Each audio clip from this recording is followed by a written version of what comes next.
శ్రీ విష్ణు సహస్రనామ స్తోత్ర పారాయణం.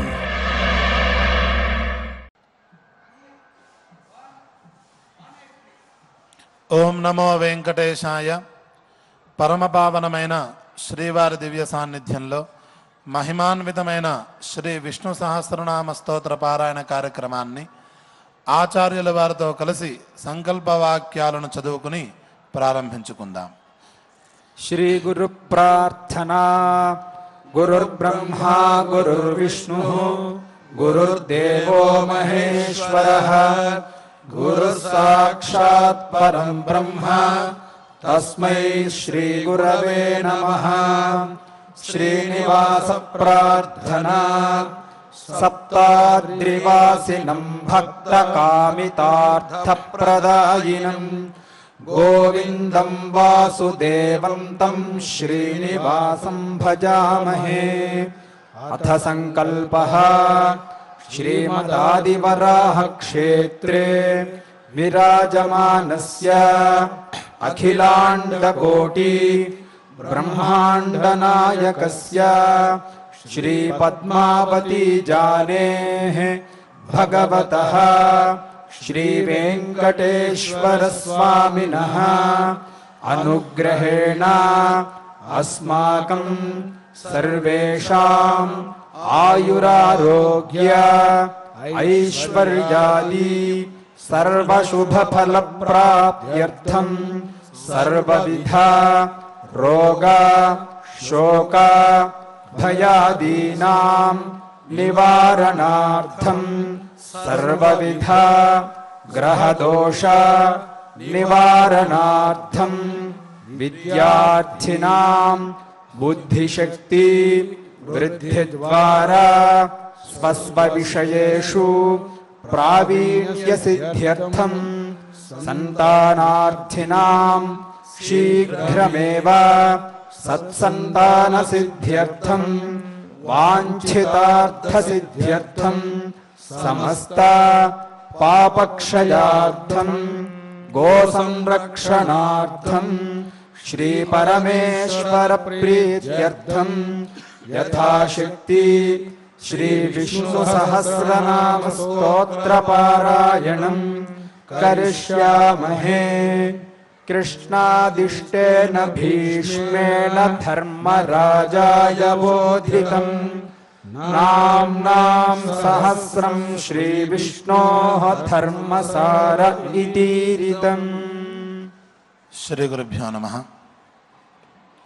వేద్యో వైద్యః సదా యోగి వీరః మాధవో మధుః అతీంద్రియో మహామాయో మహోత్సాహో మహాబలః అనే 18వ శ్లోకంలో మధు అనే నామాన్ని నిన్న మనం పరిశీలించుకున్నాం. ఛాందోగ్యోపనిషత్తులో చెప్పినట్లుగా ఆ పరమాత్మ మధుస్వరూపుడు, అమృతస్వరూపుడు అని తెలుసుకున్నాం. ఆ తర్వాత అతీంద్రియ, ఇంద్రియముల చేత తెలియబడనివాడు, మహామాయ, గొప్పదైన మాయ కలిగినవాడు, మహోత్సాహ, గొప్పదైన ఉత్సాహం కలిగినవాడు, అలాగే మహాబల, గొప్పదైన బలం కలిగినటువంటి వాడు అని. అతీంద్రియ, ఏ ఇంద్రియముల చేత కూడా తెలియబడేవాడు కాడు అని. ఇంద్రియములు అంటే పాంచభౌతిక శరీరంలో ఉండేటువంటి ఈ త్వక్చక్షు శ్రోత్ర జిహ్వాఘ్రాణాలు అని పిలువబడే ఇంద్రియాలు. ఈ ఇంద్రియాలు రూపరస గంధ స్పర్శ శబ్దాలు అనేటువంటి విషయాలను లేక గుణాలను గ్రహిస్తూ ఉంటాయి. పరమాత్మ నిర్విషయుడు. పరమాత్మ యందు ఎటువంటి విషయాలు లేవు. మనం అనుకున్న రూపరస గంధ స్పర్శ శబ్దాలు అనబడే విషయాలు ఆ పరమాత్మ యందు లేవు కనుక ఈ ఇంద్రియములు ఆ పరమాత్మను గ్రహించలేవు. కనుక పరమాత్మ ఇంద్రియ గ్రాహ్యుడు కాడు అని అర్థమవుతున్నది. మనస్సు ఉంది కదా అంటారేమో. శాస్త్రంలో ఈ మాట స్పష్టంగా ఉంది. బాహ్య ఇంద్రియముల ద్వారా ఏ విషయమైతే గ్రహింపబడుతూ ఉన్నదో మనస్సు ఆ విషయంలో అతిశయం మాత్రమే చూపిస్తుంది తప్ప దాన్ని దాటి పైకి వెళ్ళదు అని. ఉదాహరణకు కన్ను ఒక మామిడి పండును చూస్తుంది. ఇది మామిడి పండు అని మాత్రమే కన్ను గ్రహిస్తుంది. ఆ మామిడి పండు యందు రాగద్వేషాలను మనస్సు కూరుస్తుంది. అంతే తప్ప తెలియని పదార్థం మనస్సులో రాదు. కాబట్టి ఇంద్రియగ్రాహ్యుడు పరమాత్మ కాదు కనుక మనస్సు ద్వారా కూడా పరమాత్మ గ్రహించలేడు. అప్రాప్య మనసా సహా అనే వేదవాక్యం మనకి స్పష్టంగానే ఉంది. దీనికి మరింత బలం చేకూర్చేట్లాగా కఠోపనిషత్తులో ఒక వాక్యం ఉన్నది. అశబ్ద మస్పర్శ మరూప మరస మగంధవచ్చయత్ ఏతదాఖ్యాతం బ్రహ్మ అని. పరమాత్మ ఈ పంచభూతాలను సృష్టించాడు. ఆ పంచభూతాల్లో ఒక అతిశయమైనటువంటి విశేషము లేక గుణము ఉంటుంది. ఆకాశంలో శబ్దం అనే గుణం ఉంటుంది. ఈ విధంగా ఆకాశంలో శబ్దం అనే గుణము, వాయువందు స్పర్శ అనే గుణము, తేజస్సు యందు రూపము అనే గుణము, జలమునందు శీతము అనే గుణము, అలాగే పృథివీ యందు గంధము అనే గుణాలు అతిశయించి ఉంటాయి. అన్నీ ఎక్కువగా ఉంటాయి. అతిశయమైన గుణాలు ఇవి. ఇటువంటి గుణాలు ఆయా బాహ్య ఇంద్రియముల ద్వారా తెలియబడుతూ ఉంటాయి. పరమాత్మ ఏ విధంగా అయితే ఈ పాంచభౌతికమైన ఇంద్రియాలతో పంచభూతాల యొక్క అతిశయమైన గుణాలను లేక విషయాలను తెలుసుకుని ఆ పంచభూతాలను గుర్తిస్తారో ఆ విధంగా పరమాత్మను గుర్తించడానికి సాధ్యపడదు. ఎందుకంటే ఆ పరమాత్మ యందు ఇటువంటి విశేషాలు ఏమీ లేవు. మరి పరమాత్మ ఎప్పటికీ కనిపించడా, మనకి దృశ్యగోచరుడు కాడా అన్నట్లయితే ఈ వాంగ్మయం, ఈ కఠోపనిషత్తు యొక్క స్వారస్యం అక్కడే ఉన్నది. పరమాత్మ సర్వవ్యాపి అనేటువంటి మనకి దృఢమైన నిశ్చయం మనకు ఉన్నట్లయితే, పరమాత్మ అంతటా ఉన్నాడు అనే జ్ఞానం మనకి ప్రబలంగా ఉన్నట్లయితే, ఆ పరమాత్మ యందు అవ్యాజమైన ప్రీతి ఉన్నట్లయితే, భక్తి ఉన్నట్లయితే ఆ తాడు అని ఇలా పరమాత్మను అంతటా చూచిన వాళ్ళు, పరమాత్మ యందు నిరతిశయమైన భక్తి పట్టుకున్న వాళ్ళు, ఆ పరమాత్మను చూసిన వాళ్ళు చాలామంది ఉన్నారు. ఆ కథలన్నీ మనకి తెలుసు. ఈ కఠోపనిషద్ వాక్యం యొక్క సారాంశంతో కూడినటువంటి అతీంద్రియ అనే పదం మనకి ఈ బోధ చేస్తున్నది. పరమాత్మ సర్వవ్యాపి అనే దృష్టికోణాన్ని పెంచుకోండి. ఆ పరమాత్మ యందు దృఢమైన భక్తిని పెంచుకోండి. ఆ దృఢమైన విశ్వాసాన్ని పెంచుకోండి. ఆ పరమాత్మను ఉపాసన చేయండి అనేటువంటి బోధను ఈ అతీంద్రియ అనే మాట మనకి ఉపదేశిస్తున్నది. ఎందుకు ఉపదేశిస్తున్నది అన్నట్లయితే, ఇకపై నామాలలో పరమాత్మ యొక్క కళ్యాణ గుణ వైభవాన్ని విస్తారంగా చెప్పుకుంటూ వస్తున్నారు. ఇకపై నామాలలో ఆ పై నామం ఈ విధంగా ఉంది, మహామాయ అని. ఆయన గొప్పదైన మాయ కలిగిన వాడు అని. లోకంలో మాయ చేసేవాళ్ళని మాయావులు అని పిలుస్తూ ఉంటారు. సాధారణంగా రాక్షసులు మాయావులు, మాయా శక్తులు వల్ల అందరినీ వ్యామోహపరుస్తూ ఉంటారు. అటువంటి మాయావులను కూడా మాయ చేయగలిగినటువంటి వాడు కనుక ఈయన మహామాయావి, మహామాయ అనుకోవచ్చు. లేకపోతే పరమాత్మ దగ్గర రెండు అద్భుతమైన శక్తులు ఉన్నాయి. ఒకటి నిఖిల జనమోహిని అనే ఒక శక్తి ఉన్నది, తిరస్కారిణి అనే మరొకటి శక్తి ఉన్నది. నిఖిల జనమోహిని అనే శక్తి ద్వారా అందరినీ ఆయన పరచగలడు. తిరస్కారిణి అనే శక్తి ద్వారా అందరినీ కూడా ఏమార్చగలడు. ఈ విధంగా అందరినీ కూడా మోహించగలడు కనుక చతుర్ముఖ బ్రహ్మ ప్రభృతి చీమదాకా ఉండేటువంటి ప్రతి జీవిని కూడా అవసరమైతే ఈ రెండు శక్తుల ద్వారా ఆయన మోహం చేయగలడు. కాబట్టి ఆయన మహామాయ అని పిలువబడతాడు. అతి స్వారస్యమైన మరొక అంశం ఏంటంటే, పరమాత్మ యొక్క సంకల్పానికి లేకపోతే పరమాత్మ యొక్క ఇచ్ఛకే అవిద్య అని పేరు, లేకపోతే మూల ప్రకృతి సత్వరజస్తమో గుణాల సమిష్టి స్వరూపమైన మూల ప్రకృతి అని, లేకపోతే వాసన, లేకపోతే సంస్కారము, లేకపోతే మహామాయ అని పేరు. దేని ద్వారా అయితే పరమాత్మ ఈ విశ్వాన్ని సృష్టిస్తూ ఉన్నాడో దానికి మహామాయ అని పేరు. దేని ద్వారా సృష్టిస్తున్నాడు అంటే కేవలం తన సంకల్పం ద్వారానే సృష్టిస్తున్నాడు. ఈ విషయం వేదం చాలా సందర్భాల్లో చెబుతూ వచ్చింది. సో కామేత బహుశ్యాం ప్రజా ఏయేతి, ఆయన పరమాత్మకు నేను చాలా రకాలైన సృష్టి చేయాలి అనే సంకల్పం కలుగుతోంది. ఈ సంకల్పం కలగడం వల్ల ఆయన నుంచి ప్రకృతి బయటకు వచ్చి ఆ ప్రకృతి యొక్క విరాట్ స్వరూపమే ఈ విశ్వంగా కనిపిస్తున్నది. అలాగే మరొక చోట సభూరి దివ్యాహరత్ సభూమి మసృజత, పరమాత్మ భూమిని సృష్టించాలని సంకల్పం చేసి భూహు అనే శబ్దాన్ని ప్రయోగించాడు, వెంటనే భూమి ఆవిర్భవించింది. ఈ విధంగా పరమాత్మ యొక్క సంకల్పానికే మహామాయ అని పేరు. ఆ మహామాయకే రకరకాలైన పేర్లు ఉన్నాయి. అటువంటి గొప్పదైనటువంటి సంకల్పం కలిగిన వాడు కనుక మహామాయ అని పిలువబడతాడు. ఇదే మాట భగవద్గీతలో కూడా శ్రీకృష్ణ పరమాత్మ అన్నాడు, దైవీ ఏషా గుణమయీ మమ మాయా దురత్యయ మామే వయే ప్రపద్యంతే మాయామే తాంతరంతితే అని. ఈ సంకల్పము నాదే, ఎవరైతే నన్ను ఆశ్రయిస్తారో నా యందు భక్తిగా ఉంటారో వాళ్ళు ఈ మాయ నుంచి తరిస్తారు. లేకపోతే నా సంకల్పంలో పుట్టినటువంటి ఈ మాయ ద్వారా సృష్టితమైనటువంటి ఈ ప్రపంచంలో ఈ సంసారంలో అలాగే తిరుగుతూ ఉంటారు నన్ను ఆశ్రయించకపోయినట్లయితే అని పరమాత్మ చెప్పాడు.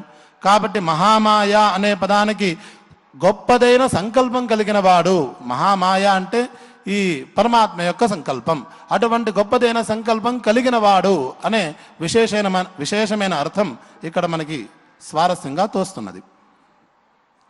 అలాగే మహోత్సాహ, కేవలం సంకల్పం చేయడం పరమాత్మ ఆగిపోడు, ఆ సంకల్పాన్ని కార్యరూపాన్ని కూడా పరమాత్మ తెస్తాడు. కాబట్టే ఆయన మహోత్సాహ, నిరంతరం ఈ సృష్టి స్థితి లయ కార్యక్రమాలను ఆయన చక్కగా నిర్వర్తిస్తూ ఉంటాడు.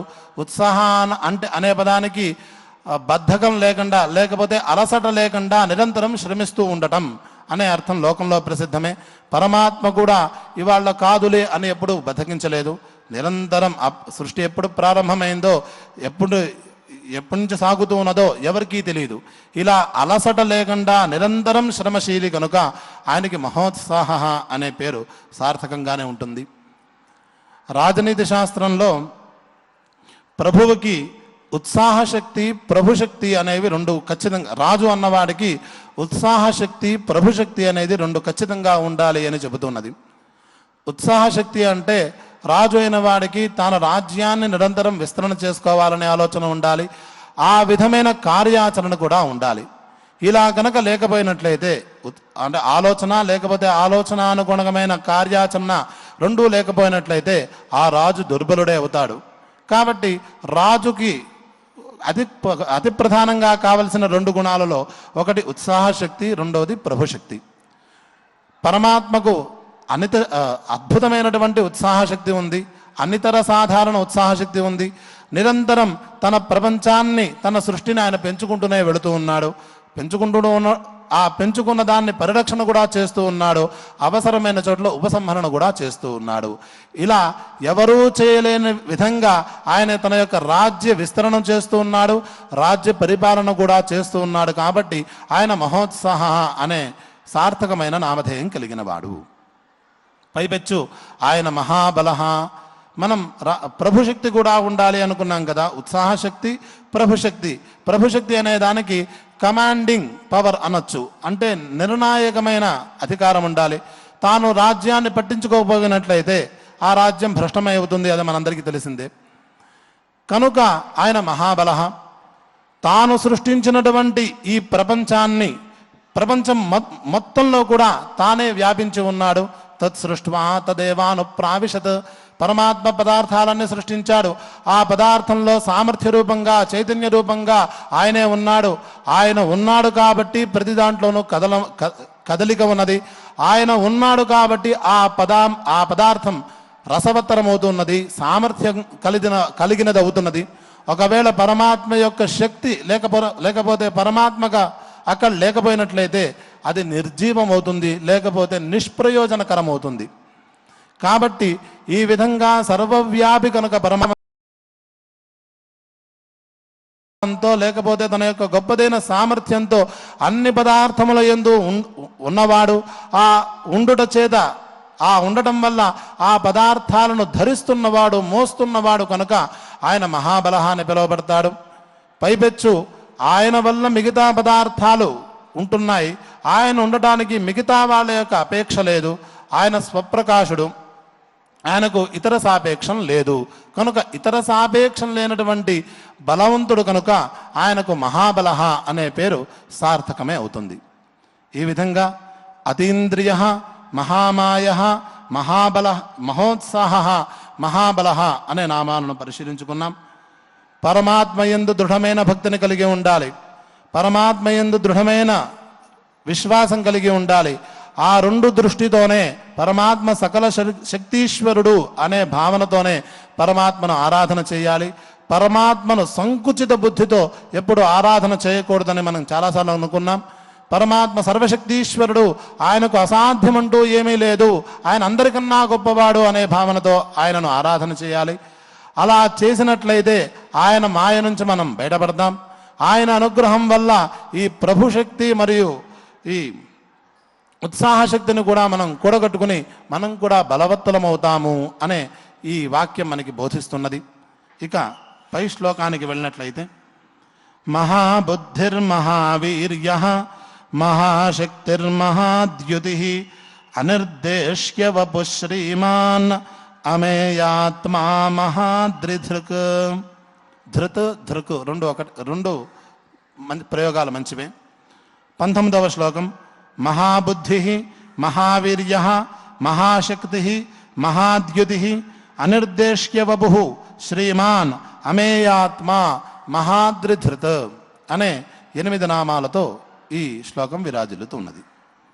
మహాబుద్ధి గొప్పదైన బుద్ధి కలిగిన వాడు, మహావీర్య సామర్థ్యం కలిగిన వాడు, మహాశక్తి గొప్ప శక్తి కలిగిన వాడు, మహాద్యుతి గొప్పదైన ప్రకాశం కలిగిన వాడు. పరమాత్మ స్వయంగా జ్ఞానస్వరూపుడు అని మనం చాలాసార్లు అనుకున్నాం.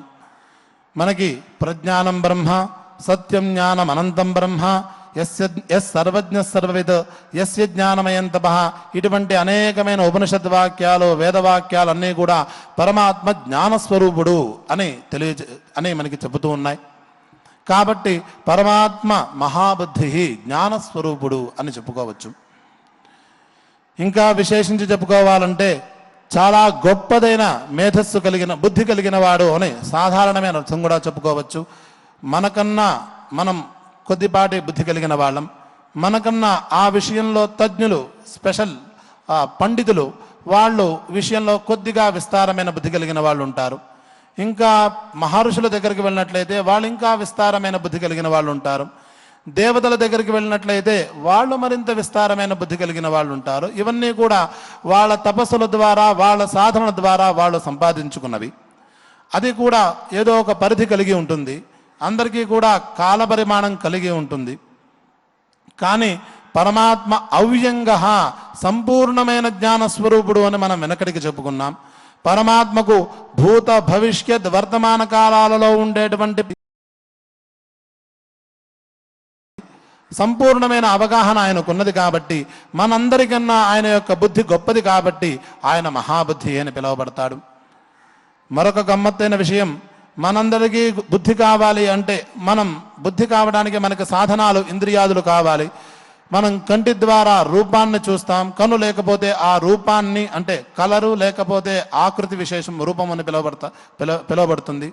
కంటి ద్వారా ఈ రూపాన్ని మనం గ్రహిస్తాం, ఆ రూపం కలిగిన పదార్థాన్ని గ్రహిస్తాం. అలాగే శ్రోత్రముల ద్వారా శబ్దాన్ని వింటాం. ఒకవేళ ఈ ఇంద్రియాలు లేకపోయినట్లయితే ఈ విషయాలు మనం గ్రహించలేం.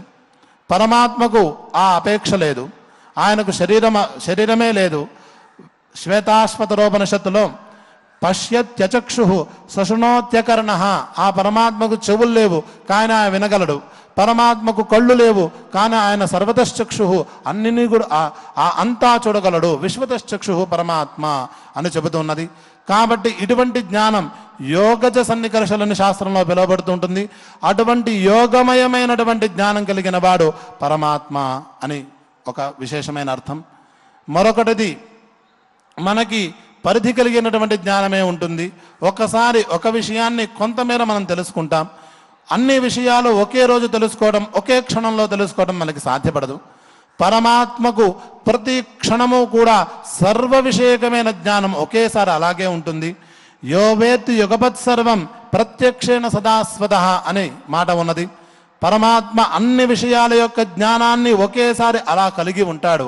కాబట్టి మానవ సాధారణ అంటే పరమాత్మ నుంచి ఎవరెవరైతే పుట్టారో చతుర్ముఖ బ్రహ్మ ప్రభృతి స్తంభము లేకపోతే చీమ దాకా ఉండేటువంటి జీవులకు అసాధ్యమైనటువంటి ధారణ లేకపోతే తెలివి కలవాడు కనుక ఆయన మహాబుద్ధి అని పిలువబడతాడు.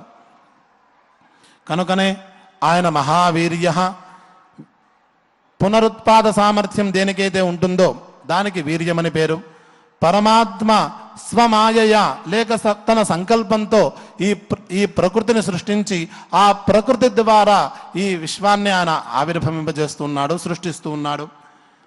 కనుక అవిద్య అంటే మహదైన ఈ ప్రపంచానికి, ఈ గొప్పదైన విస్తారమైన ప్రపంచానికి కారణభూతమైన అవిద్య అనబడే వీర్యము అంటే కారణము కలిగిన వాడు కనుక ఆ పరమాత్మకు మహావీర్య అని పేరు.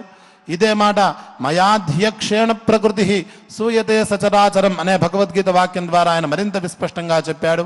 పరమాత్మ యొక్క సంకల్ప విశేషం చేత పుట్టినటువంటి అవిద్య అనబడే ఈ ప్రభావం చేత ఈ మహత్ గొప్పదైనటువంటి ఈ సృష్టి ఆవిర్భవించింది.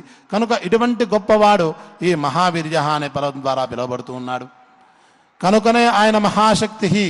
పరమాత్మ సర్వశక్తీశ్వరుడు, సర్వశక్తులకు ఆలవాలము అని మనం చాలాసార్లు అనుకున్నాం.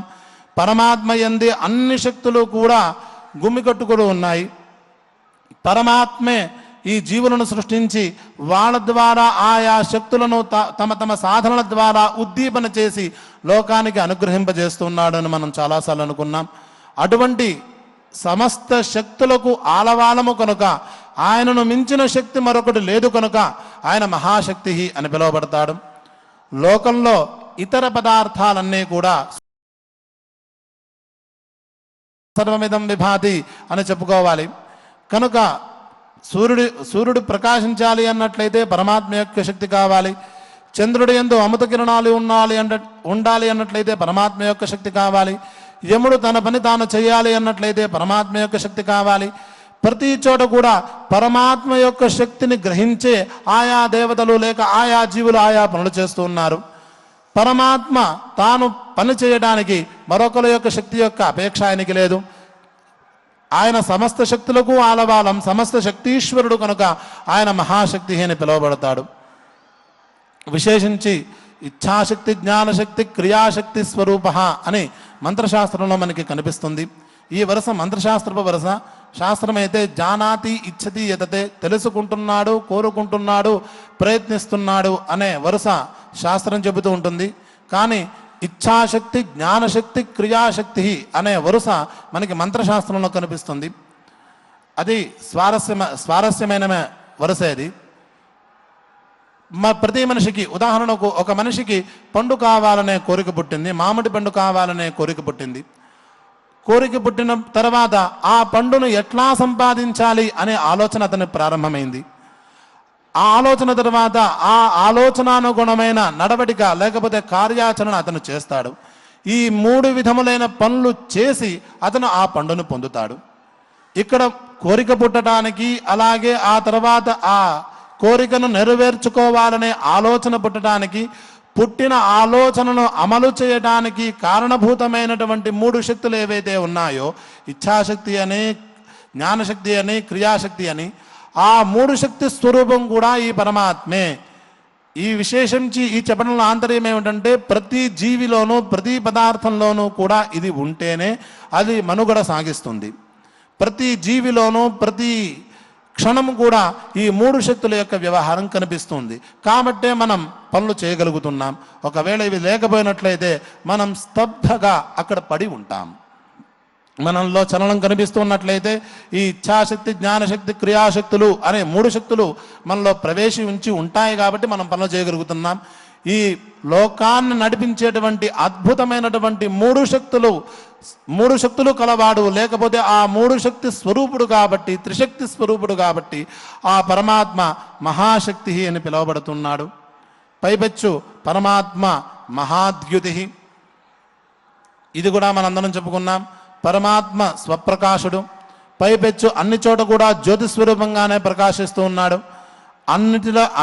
అన్నిటినీ కూడా తన తేజ పరంపరల ద్వారా, ఆ విద్యుత్ ప్రవాహం ద్వారా అందరినీ ఆదేశిస్తూ ఉన్నాడు, అన్ని పనులు చేయిస్తూ ఉన్నాడు. మనం చాలాసార్లు చెప్పుకున్నాం. పరమాత్మకు స్వరాట్ అని పేరు. స్వతంత్రం రాజదేతి స్వరాట్, స్వప్రకాశ స్వరూపుడు ఆయన. ఈయన ప్రకాశానికి మరొకరు అపేక్ష లేదు. ఈయన ప్రకాశం వల్లే నిందాక చెప్పుకున్నట్లుగా యస్య భాషా సర్వమిదం విభాతి అనే వాక్యాన్ని ఇక్కడ చెప్పుకోవచ్చు. తమేవ భాంతమనుభాతి సర్వం యస్య భాషా సర్వమిదం విభాతి అనే ఉపనిషద్ వాక్యాన్ని స్మరించుకోవచ్చు. పరమాత్మ యొక్క స్వప్రకాశాన్ని మరింత స్పష్టంగా అర్థం చేసుకోవాలంటే భగవద్గీతలో విశ్వరూప సందర్శన సందర్భం వచ్చినప్పుడు ఆ విశ్వరూప ఘట్టాన్ని సంజయుడు వర్ణిస్తూ దివి సూర్య సహస్రస్య భవేద్యుగపదుత్థితం అనంతపర్యాయం, మనకు సౌకర్యం కోసం 1000 సూర్యులు ఒక్కసారిగా ప్రకాశిస్తే ఎంత అద్భుతమైన ప్రకాశం వస్తుందో పరమాత్మ యొక్క ప్రకాశం అంత అద్భుతం, మనం కంటితో చూడలేము. అటువంటి స్వప్రకాశుడు పరమాత్మ. కాబట్టే ఆయన మహతీద్యుతి అస్య, గొప్పదైన ప్రకాశం కలిగిన వాడు కనుక ఆయన మహాద్యుతి అని పిలువబడతాడు. ఈ విధంగా మహాబుద్ధి, మహావీర్య, మహాశక్తి, మహాద్యుతి అనే 4 మాటలు అనుకున్నాం. ఇవన్నీ కూడా పరమాత్మ సృష్టించినటువంటి మాయాశక్తి యొక్క మాయాశక్తిలో ఉండేటువంటి కార్య విశేషాలు. మనలో కూడా ఇవన్నీ కొంత మేర ఉన్నాయి. కానీ ఈ సృష్టిలో ఉండేటువంటి వాళ్ళందరినీ మించి ఉన్నవాడు ఆ పరమాత్మ అనే ఒక అర్థం వచ్చినట్లయితే, మనమందరం కూడా ఈ శక్తులను మాయకు లోబడి పొందుతూ ఉన్నాము. ఆ పరమాత్మ మాయాతీతుడు. ఎందుకు? ఆ మాయను సృష్టించిన వాడు ఆయన మాయాతీతుడు అనే విషయం ఇక్కడ ప్రతిపాదన చేస్తున్నది. పైపెచ్చు ఈ మాయాతీతుడు అని చెప్పడం వల్ల ఆ పరమాత్మ దగ్గర ఉండే బుద్ధి కానీ, వీర్యము కానీ, శక్తి కానీ, ద్యుతి కానీ అది అపరిమితము అనే అంశం కూడా మనకి తేటతెల్లమవుతున్నది. పరమాత్మను ఉపాసన చేసినట్లయితే పరమాత్మ ఒకవేళ మనకి ఇచ్చేస్తే ఆయన తగ్గిపోతుందేమో అనే భయం అవసరం లేదు. ఆయన దగ్గర ఉండేది అపరిమితమైనది.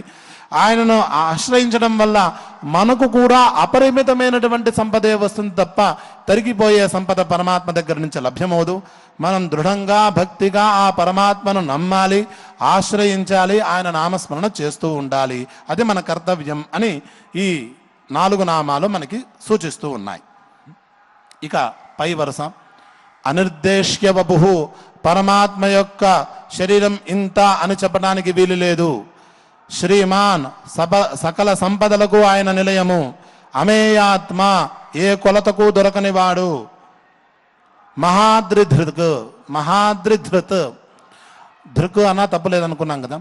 మహాద్రిధృత్ గొప్పదైన పర్వతాలను మోయువాడు అని. అనిర్దేశ్య వపుః, పరమాత్మ శరీరం ఈ విధంగా ఉంది, ఇంత విస్తారంగా ఉంది అని చెప్పడానికి మన వల్ల కాదు. ఆయన అసంవేద్య పదార్థం. రెండవది, ఈ భగవద్గీతలోనే విశ్వరూప సందర్శనం జరుగుతున్నప్పుడు అర్జునుడు అన్న మాట, నాంతన్న మధ్యం నపునస్తవాదిం పశ్యామి విశ్వేశ్వర విశ్వరూప అని అన్నాడు. ఓ విశ్వరూప పరమాత్మ, నీ యొక్క శరీరం ఇంత విస్తారంగా చూపిస్తూ ఉన్నావు, కానీ ఆ శరీరం యొక్క మొదలు నాకు తెలియటం లేదు, మధ్య తెలియటం లేదు, అంతము నాకు తెలియటం లేదు కాబట్టి అని చెప్పాడు. ఈ విధంగా నిర్దేశ్యం చెప్పటానికి వీలుగా నీ శరీరం లేదు కాబట్టి నీ శరీరం అనిర్దేశ్యమైనది. కాబట్టి అటువంటి శరీరం కలిగిన నువ్వు అనిర్దేశ్య వపుః అని పిలువబడుతున్నావు అని అక్కడ అభిప్రాయం ఉంది. మరో స్వారస్యమైన అంశం ఏమిటంటే, మన శరీరాలన్నీ కూడా కర్మ చేత నిర్దేశింపబడి ఉన్నవి. నేనెందుకు ఇంత లావుగా ఉన్నాను, మరొకడెందుకు సన్నగా ఉన్నాడు, మరొకడెందుకు అందంగా ఉన్నాను, ఇది కారణం చెప్పుకున్నట్లయితే దీనికి పూర్వ కర్మల యొక్క ఫలితము అని మనం ఖచ్చితంగా చెబుతాం. అంటే మన శరీరం ఈ విధంగా ఉంది అని చెప్పడానికి మనకి కర్మ ఒకటి నిర్దేశ్యంగా ఉన్నది. కాబట్టి మనమందరం కూడా నిర్దేశ్య వపుల వంటి శరీరములు కలవాళ్ళము. పరమాత్మకు కర్మ సంబంధం లేదు, ఆయన మాయాతీతుడు. కానీ ఆయన ప్రతిసారి అవతారాలు స్వీకరించేటప్పుడు సంభవాం ఆత్మమాయయా అని చెప్పుకుంటూ వచ్చాడు కదా. నా అంతటా నేను సృష్టిస్తూ నా అంతటా నేను అవతరిస్తూ ఉన్నాను. నేను పుట్టడానికి ఈ ప్రకృతి ఎప్పటికీ కారణం కాదు. నాకే పాపపుణ్యాలు లేవు. ఎందుకు ఆయనకు పాపపుణ్యాలు లేవు అంటే ఆయనకి ఏమాత్రము అహంకృతి లేదు, అహంత్వ భావన ఆయనకి లేదు. అహంత్వ భావన ఉన్నట్లయితే మిగతావన్నీ వరుసగా వచ్చేవి. ఆ భావన ఆయనకి లేదు కాబట్టి, ఆయన నిర్వికల్పకుడు కాబట్టి, నిర్వికారుడు కాబట్టి ఆయనకు అహంత్వ భావన ఉండదు. మరి ఆయన అవతరించవలసిన సందర్భం వచ్చినప్పుడు ఎట్లా అంటే సంభవామ్యాత్మమాయ, ఆయన ఎలాగైతే తన నుంచి తన సంకల్పంతో ఈ విశ్వాన్ని సృష్టించేటువంటి ప్రకృతిని సృష్టించాడో ఆ విధంగా తనను తాను సృష్టించుకుంటాడు. ఇందాక అనుకున్నాం, మనకి ఈ శరీరం రావడానికి ఒక కారణం ఉంది. పై జన్మలో జంతువాది జన్మలో ఉన్నట్లయితే ఈ జంతు జన్మ ఎందుకు వచ్చింది అని చెప్పడానికి ఒక కారణం ఉంది. నువ్వు సరైన ధర్మం చేయలేదు, విహితమైన ధర్మాచరణ చేయనట్లయితే, ఒక రంగంలో ఆ విహితమైన ధర్మాచరణ చేయనట్లయితే వాడు అగ్రిమ జన్మలో కుక్క జన్మగా పుడతాడు అని మనకి శాస్త్రం ఉన్నది. అంటే తాను చేయవలసిన పని చేయకుండా పక్కవాడిని చెడగొట్టే పని చేసి ఉన్నట్లయితే, ఈ విధమైన పాపాలు అంటే తాను చేయవలసిన పని తాను చేయకుండా ఉన్నట్లయితే వాడు అగ్రిమ జన్మలో కుక్కగా పుడతాడు అని మనకి శాస్త్ర ప్రమాణం ఉన్నది. అంటే ఒక జన్మను పొందడానికి ఒక కారణం ఉన్నది. పరమాత్మ మత్స్య కూర్మాది అవతారాలు స్వీకరించాడు. మత్స్య కూర్మ వరాహశ్చ నారసింహోథవామన రకరకాల అవతారాలు స్వీకరించాడు. పరమాత్మ ఇక్కడ మత్స్యావతారాన్ని ఎందుకు స్వీకరించాడు, లేక కూర్మావతారాన్ని ఎందుకు స్వీకరించాడు అనే ప్రశ్నకు సమాధానం ఒకటే ఉంది, స్వలీల. లీల అంటే పరమాత్మ యొక్క సంకల్పమే. పరమాత్మ అలా అనుకున్నాడు, నేను అలా పుట్టాలని సంకల్పించాడు కాబట్టి పుట్టాడు. పరమాత్మకు మనలాగా కర్మ సాపేక్షం లేదు కాబట్టి ఆయన అనిర్దేశ్య వపుః అని పిలువబడతాడు. పైపెచ్చు పరమాత్మ శ్రీమాన్. శ్రీమాన్ అంటే లక్ష్మీ అమ్మవారితో కూడి ఉన్నవాడు అని సాధారణం అర్థమైనట్లయితే, లక్ష్మీ అమ్మవారు అంటే కేవలం పద్మావతి అనే అమ్మవారు ఒకటే భావన చేసినట్లయితే అది మన సంకుచిత మనస్కాన్నే చూపిస్తుంది. ఈ ప్రపంచం మొత్తం కూడా పరమాత్మ యొక్క విభూతే, పరమాత్మ యొక్క ఐశ్వర్యమే, పరమాత్మ స్వరూపమే. ఆమె కనుకనే ఆమె ఈ లక్ష్మీదేవిగా కీర్తింపబడుతున్నది. ఆమె అనపాయిని. ఇటువంటి అనపాయిని అయినటువంటి ప్రకృతి స్వరూపిణి అయినటువంటి అమ్మవారితో కూడి ఉన్నవాడు, సకల ఐశ్వర్యములతో కూడి ఉన్నవాడు, సర్వ విభూతులతో కూడి ఉన్నవాడు కనుక ఆయన శ్రీమాన్ అని చెప్పడంలో ఇక్కడ హృదయం తోస్తున్నది. కాబట్టే ఆయన అమేయాత్మ. ఆయన పరమాత్మ యొక్క స్వరూపం ఇంత, లేక పరమాత్మ యొక్క శరీరం ఇంత, లేకపోతే పరమాత్మ యొక్క తత్వం ఇది అని కొలత చేయడానికి వీలు లేదు. మేయం అంటే కొలత చేసేది, కొలత చేయడానికి వీలు లేనివాడు అనే ఒక అభిప్రాయమైనట్లయితే, పరమాత్మ ఏ విషయమైనా మనకు ప్రమాణముల ద్వారా తెలియాలి.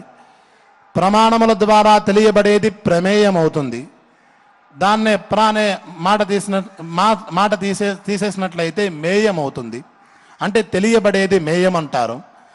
ఏ విధంగానూ కూడా పరమాత్మ తెలియడానికి వీల్లేదు. శాస్త్రంలో రకరకాల 3 ప్రమాణాలను ఓవరాల్గా మనం గ్రహించినట్లయితే, ఇంద్రియముల ద్వారా ప్రత్యక్ష ప్రమాణము ద్వారా పరమాత్మను మనం చూడలేం. అనుమాన ప్రమాణము అన్నట్లయితే అక్కడ ఊహించడానికి హేతువాక్యం దొరకదు. పోనీ శబ్ద ప్రమాణము లేక వేదవాక్యములు ఉన్నాయి అందాము అనుకున్నట్లయితే ఈ వేదములన్నీ కూడా పరమాత్మ యొక్క స్వరూపాన్ని శాఖా చంద్రమన్యాయంతో, ఎలాగైతే ఒక తల్లి కొడుకుకి చంద్రుడెక్కడా అన్నట్లయితే ఈ కొమ్మ చాటును చూస్తూ ఉంటే కనిపిస్తాడు అని ఎలాగైతే కొమ్మ వరసను చూపిస్తుందో ఆ ఒక రకమైన వరసను చూపించేదే శబ్దము కనుక, వేదము కనుక సంపూర్ణంగా శబ్దము వల్ల కూడా పరమాత్మ తెలియబడడు. కాబట్టి ఏ విధమైన ప్రమాణముల ద్వారా పరమాత్మ తెలియబడేవాడు కాదు కాబట్టి ఆయన అమేయాత్మ అని పిలువబడతాడు. ఇక్కడ ఈ ప్రశ్నకు మనం ఇలా అనుకోవచ్చు, ఏ ప్రమాణముల ద్వారా తెలియబడడు అన్నట్లయితే ఆ పరమాత్మ ఉన్నాడు అని మనం ఎట్లా నమ్ముతాము, ఆ పరమాత్మను మనం ఎలా ఉపాసన చేస్తాము అనే ప్రశ్న వస్తుంది కదా అన్నట్లయితే ఈ ప్రశ్నకు సమాధానం మనం ముందే చెప్పుకున్నాం.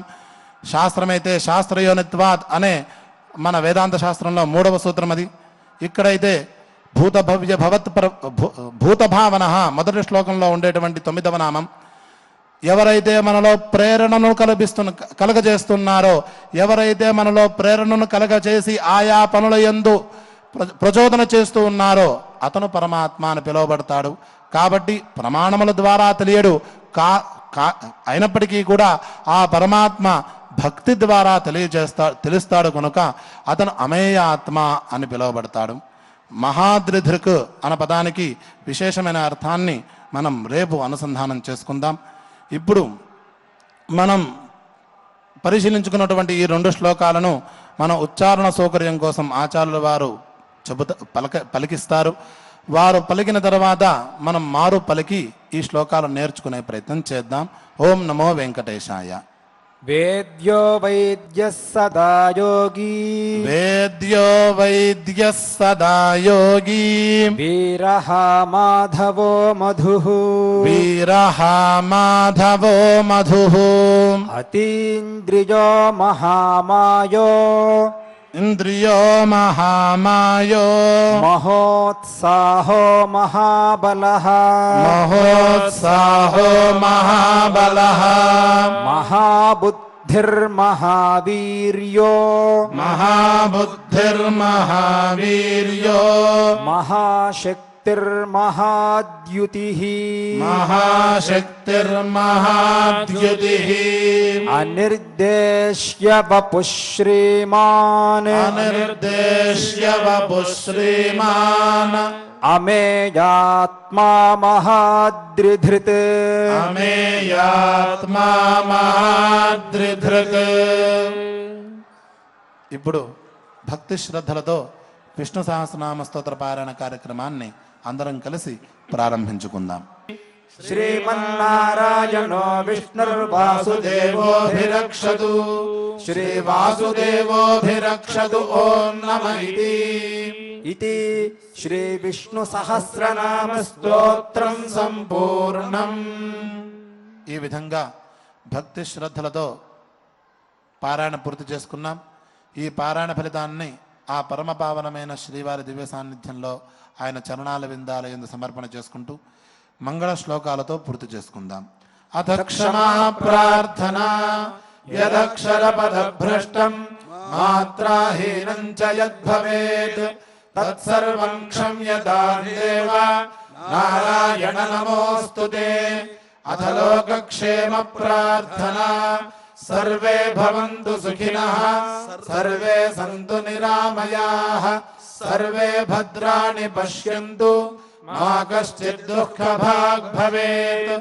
అథ మంగళం శ్రియః కాంతాయ కళ్యాణ నిధయే నిధయేర్థినాం శ్రీ వెంకట నివాసాయ శ్రీనివాసాయ మంగళం.